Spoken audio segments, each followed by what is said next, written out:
चाषींकर समस्या परखा half pant और टी सर्ट पिंधि परिचय को गोपन रखी धानमंडी बुलिले जिलापाल चाषी सहित कथा समस्या पचारि बुझिले मंडी को नहीं आसुवा अभियोग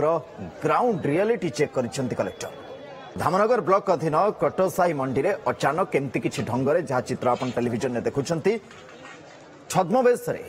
पोशाक पहुंचले भद्रक जिलापाल दिलीप राउतराय एमती बेश जाते जमी कहीं भी चिन्ह पारे बजार ठारू दूर रे गाड़ी रखी आ मंडी को जाते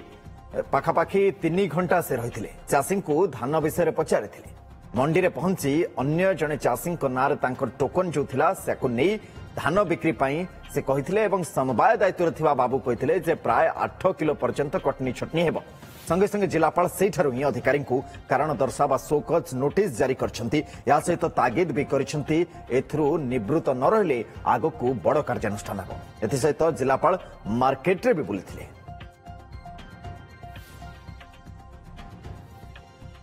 कंप्लेन आसिला जे कटी छटी होउची एथि पई बाध्य हिकरी मु विभिन्न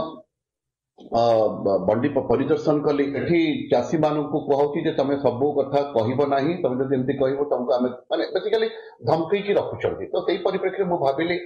जे आर सत्यासत्यता जानिबा निहाती दरकार पई मु बाध्य हिकरी गोटे चाषी बेसरे धान कि भली भाबरे किणा होउची चाषी मान सहित मु इंटरैक्ट करता केही मते भगवान को दयारु मते के जानि पारु न थांतु जेतु मु मते मास्क लगेथिली तेणु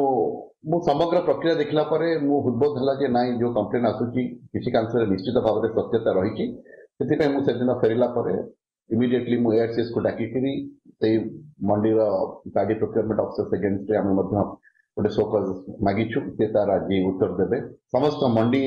परचेजिंग ऑफिसर्स मान मोर माने अनुरोध रहिबो जे आपण माने दया करी निवृत्त रुहंतु और जदि निवृत्त न रहिबे आमे बाध्य